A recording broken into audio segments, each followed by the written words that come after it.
4,374,784. That's the number of kilometers of paved road in the United States. To give you some perspective on that, the world's circumference is 40,075 kilometers. That means the kilometers of paved road in the United States could wrap around the world more than 109 times. And every day, many of us utilize these paved roads and expressways to get to school, work, and other places. Also, behind the scenes, truckers are transporting our goods across the country so that we can receive it in our department stores.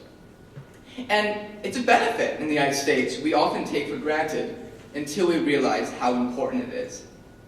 And for me, this realization came to me when I had the opportunity to visit and work in El Salvador during February this year.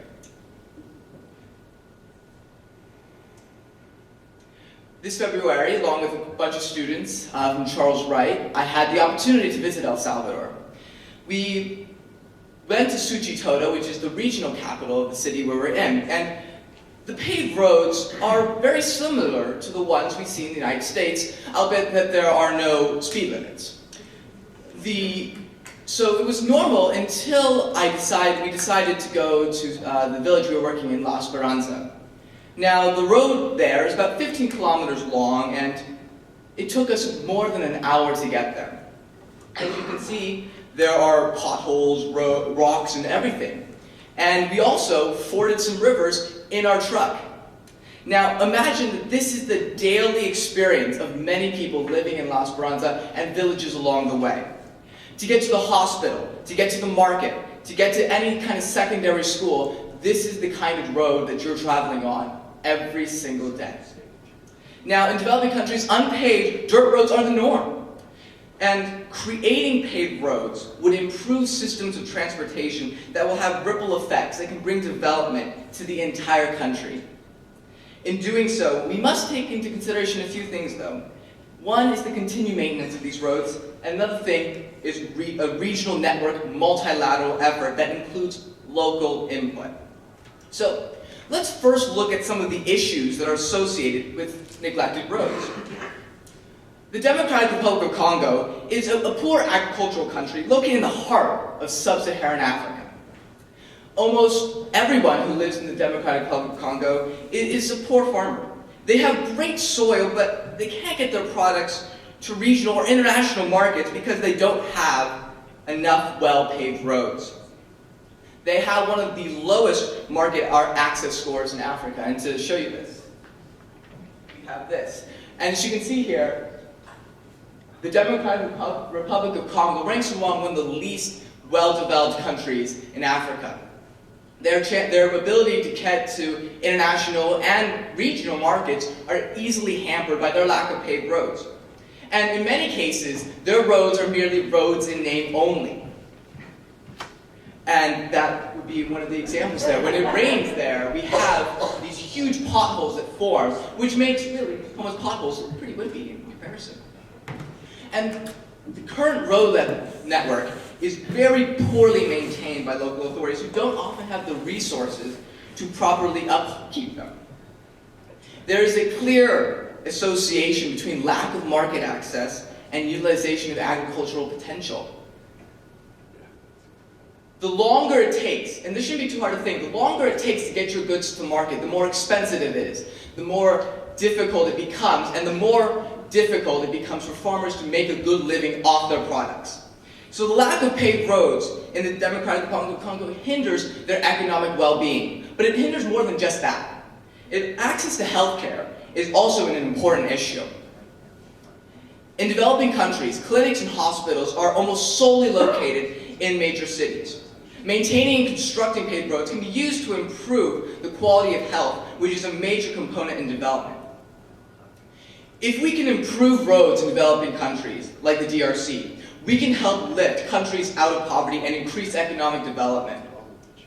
Rural communities in Vietnam with paved roads have a 67% higher probability of escaping poverty than those without. And for every 1% increase in road investment, there is a 0.3% decrease in poverty incidence.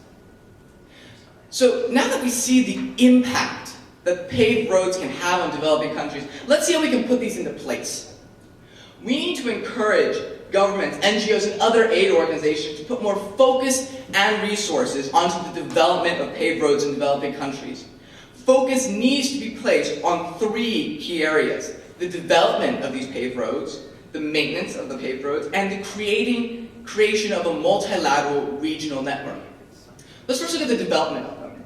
In a country as big as the DRC, which is almost a quarter of the size of the United States, there exists less than 2,000 kilometers of paved road. Comparatively, as we learned earlier, America's paved road system is 4,374,784 kilometers long. This local road access enables farmers to more easily get their goods to and from the market, which is something that is clearly lacking in the DRC. The sunk cost of getting goods to market would drop, enabling them to charge less while making a larger profit. And this provides for greater earnings for the farmer while increasing the expendable income of urban dwellers. Also, rural dirt roads have much slower travel speeds, which are further reduced during the wet season when roads become more difficult to drive on or are frankly entirely impassable. To show that, we have this here. Paved roads, you can drive about an average speed of about 80 kilometers during the dry season, but this speed drops all the way down to about 3 kilometers when we have during the dry season on a trail road, which is often the kind of road that is being seen throughout the developing world. So donors need to invest greater resources in proliferating these roads.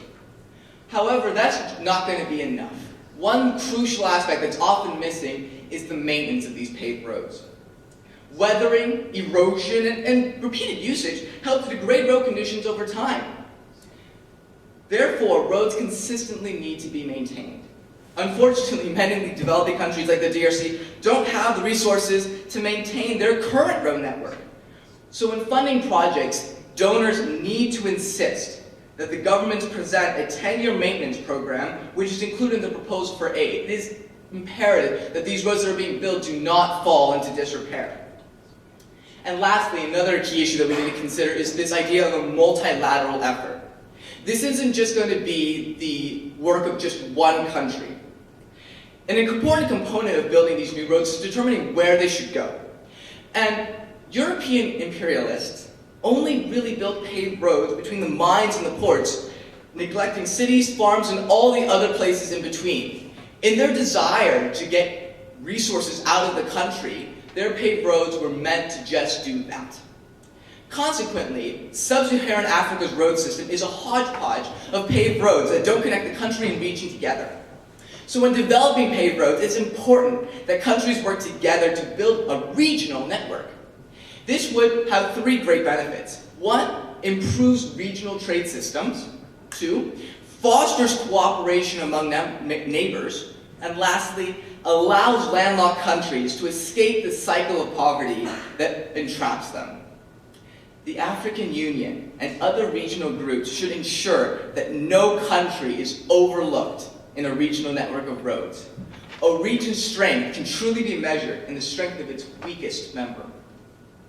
While not perhaps the most flashy or, as DA calls it, sexy solution, paved roads are a necessity that many of us take for granted.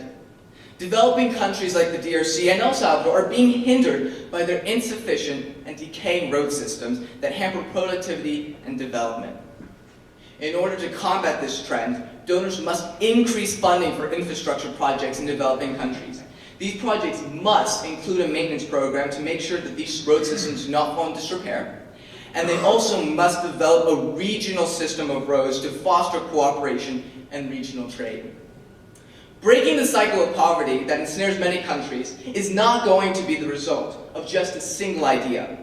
That's why all of us are presenting our solutions today. Paved roads are just one of the many ideas necessary to help lift the billions of people who live under $1 a day out of poverty. Please take the time to listen to the other speakers, and I encourage you to get involved. If any of the ideas here interest you, please ask us. We'd love to talk to you about our solutions. Thank you for your time and willingness to listen attentively, and have an amazing day.